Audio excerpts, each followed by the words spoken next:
Hey folks, this is Rhykker with a Diablo 3 patch 2.4.2 Crusader build using the Legacy of Nightmares set to do tons of damage with Thorns and Bombardment. Now this build is not new to patch 2.4.2, however, there are some small changes that have been made. There's a few things that I really love about this build. The first is its versatility. You can use this build to push high greater rifts, and you can also use it to speed farm. You can maintain permanent steed charge. You're going to be always horsing around, and in regular rifts, enemies will die just by running through them. This is also the best build for pushing high greater rifts. It might not be the most optimal speed farming build, but you can farm really fast, and with some changes you can further optimize it for speed farming. But let's start by looking at the skills. So first off, Bombardment Barrels of Spikes. This is a Thorns build, and we're looking to bring down those bombardments. That's going to synergize well with the items that we're going to take a look at. This will be a big source of damage. Next, we have Iron Skin Reflective Skin. Not only does this give us damage reduction, but it serves as an enormous damage buff. This build will revolve around timing, and we're going to go over that in just a bit, but Iron Skin is a key skill that you want to have timed. Next, we have Akarat's Champion Prophet. You hardly see a Crusader build that does not use this. This increases your damage, your toughness, and gives you a free revive.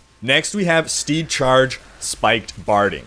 Now, in 2.4.1, it was common to go with the Rejuvenation rune here, and if you want to be a bit more defensive, you could opt for this. But Spiked Barding will let you squeeze out a little bit more damage in greater rifts, and at lower difficulties, will allow you to insta-kill enemies that you run through. Next, a change from the 2.4.1 build is to go with Consecration Bed of Nails instead of Laws of Justice Decaying Strength. Consecration Bed of Nails serves effectively as a healing potion of sorts. You pop it, you stand in the area, and you recover health over time. It also adds a little bit of damage to people who walk into the area. Laws of Justice Decaying Strength instead gave you damage mitigation, so it's really the difference between recovery or mitigation. 10 seconds standing in Consecration is roughly the equivalent of a healing potion, and Laws of Justice Decaying Strength does reduce damage by a significant amount while it's active, but it's only active for 5 seconds.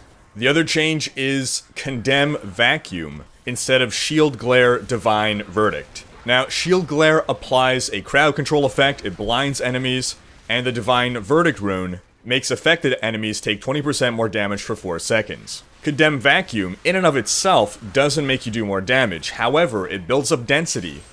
It applies a crowd control effect that will enable us to use our strong arm bracers, which we'll get to in a bit, to deal more damage. So overall, the utility of Condemn Vacuum allows you to better group up density in order to better benefit from our big nukes, our big timed attacks, which we'll go over in a bit. As for our passives, we'll take Finery. That's just a great Crusader passive in general. Iron Maiden, of course, because this is a Thorns build. Lord Commander, so that we can maintain perma steed charge and get that much more out of Bombardment. And Fervor, because we'll be wielding a one-handed weapon. The attack speed isn't important here, but that cooldown reduction will help. Next, we'll take a look at our items, and the first thing that you'll notice, if you're at all familiar with the Legacy of Nightmares build, is that I don't have anywhere close to the correct items. And yet, I'm still able to easily speed through Torment 13, and as you can see, I'm able to pretty easily do this Greater Rift 71, and in order to complete your season journey in Season 7, all you have to do is beat a Greater Rift 70. So this build rocks as unoptimized as I have it here, and there's so much room for advancement. That's another thing that I love about this build, that because it's more difficult to gear for, you're able to appreciate over time the increase in your power. So the first item we'll look at here is the shoulders, which is actually the least important piece of gear in this build. Ideally, you would want Deathwatch Mantle or Pauldrons of the Skeleton King. Pauldrons of the Skeleton King give you a chance at a free res when you die, and Deathwatch Mantle will squeeze out just a tiny bit more damage. But really, any Ancients will do. What's most important here are the actual stats on the gear, which we'll go over shortly. For your crown, non-negotiable, you need a Leorix crown. That cooldown reduction doubling is super important. We want to pop Bombardment as often as possible, and we want to try to maintain perma steed charge. For your amulet, I don't have the one you want. Ideally, you want a Hellfire amulet. But again, this slot is pretty negotiable. and not mandatory to the build. As a 5th passive, you'll want Indestructible to give you another free revive, but you can also opt for an Immunity Amulet, or even an Eye of Etlich for the damage reduction. But overall, Hellfire will be best in slot, but what's most important is to get an Ancient. In case it's not clear, this being a Legacy of Nightmares build, it is exceptionally important to get Ancient items. And we'll remind you why once we get to those rings. Your ideal gloves will be Saint Archu's Gauge. That would be these right here. Every time you engage an elite pack, you gain an Absorb Shield. That's 10 seconds of an Absorb Shield. It'll really help you with those elite fights, and will be key to pushing higher greater rifts, but isn't super mandatory for just regular content. Next, our chest combo.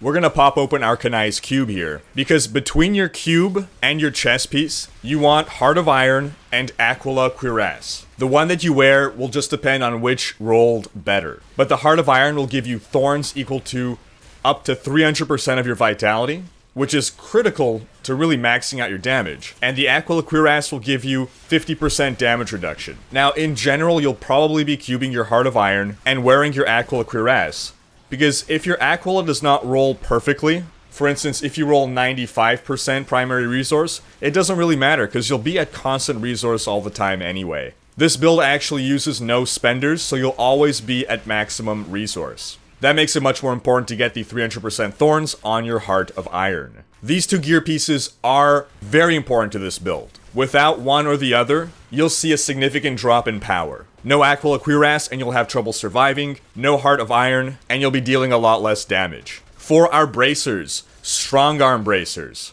Enemies hit by knockbacks suffer up to 30% increased damage for 5 seconds when they land. This is to counteract the loss of Shield Glare Divine Verdict. Condemn Vacuum will allow us to group up a ton of enemies to apply that Strong Arm Bracers effect to them. While not critical to the build, the Strong Arm Bracers will give you a big help in damage. And this is actually a change from the 2-4-1 build, which opted for the Nemesis Bracers. If you're doing lower level content and feel you can sacrifice the damage, then by all means go for Nems here. But in that case, you may want to swap out Condemn Vacuum for Shield Glare. A Belt of the Trove will be your best in slot belt. You want to try to get 6 seconds on that cooldown timer, but basically this just gives you a free bombardment every few seconds. Bombardment is a significant source of our damage, so this item is essential. In fact, if you have a non-ancient version, I would still opt for the non-ancient version of this. Which brings us to the Legacy of Nightmares set, the Wailing Host ring, and the Litany of the Undaunted ring. While this is your only set bonus, every ancient item you have equipped increases your damage dealt by 100% and reduces your damage taken by 4%. There are 13 total gear slots, including the 2 rings. If you have 13 ancient items, you're dealing 1,300% increased damage and taking 52% less damage. So any ancient item that you're missing, you're losing out on 100% more damage. Of course, this is all relative to itself. If you have 12 ancients instead of 13, that's a difference between 1,200 and 1,300 damage, which comes out to roughly an 8% damage difference. These 2 rings are absolutely mandatory for this build. The build does not work without them. And you ideally want to eventually find yourself ancient versions of these rings, but it's fine to use non-ancients to start with. For your pants, you ideally want Hexing Pants of Mr. Yan. We don't care about the resource generation stuff, but damage is increased by 25% while moving and decreased by 20% while standing still. It can roll up to 25%, which would be the worst roll, but an ideal roll is 20%. And while these are not mandatory for the build, they will certainly be quite helpful to pushing the higher greater rifts. With the Hexing Pants, you always want to be on the move. And thanks to permanent steed charge, that won't be a problem. For our weapon, we'll ideally want Swift Mount. This is key to maintaining perma steed charge. Now, when we say perma steed charge, obviously you're going to pop out of steed charge in order to perform your attacks. But outside of that, you can chain together steed charge after steed charge after steed charge with no downtime between them, which allows for exceptional mobility and speed. When we get to the playstyle, you'll note that this build has a lot of downtime between attacks. So during that downtime, you want to be doing your best to rally up enemies or travel to the next enemy pack. There are very brief windows when you want to be attacking, and steed charge allows us to always be there when we need to be. It also lets us pass through enemies, escape, engage, disengage. It's just a wonderful skill. In 2.4.1, Swift Mount was suggested as an alternative item, with Doombringer being listed as the best in slot, and that's because Doombringer rolls with up to 20% physical damage. Thorns does benefit from physical damage, but the utility of perma-steed charge is really tough to ignore. Still, Doombringer is a decent second choice. For our boots, our best in slot will be the illusory boots, which we actually get from bounty bags and not through regular farming. And this is just so that when we're out of steed charge, which will sometimes happen, you can move unhindered through your enemies. You're not going to get stuck and potentially killed, or out of optimum position. These are by no means mandatory to the build, but will certainly help. A fair alternative is ice climbers, at least you don't get frozen, but that's mainly because we don't have great options in boots in general. Then lastly, our best in slot shield will be a lidless wall, and this is because it is a shield that can roll with physical damage.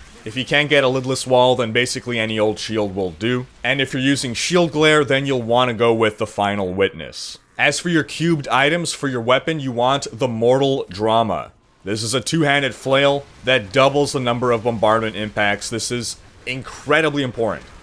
The brunt of our damage comes from bombardment. And for our jewelry, we want a Convention of Elements. The Convention of Elements, timing that, is the key to this build.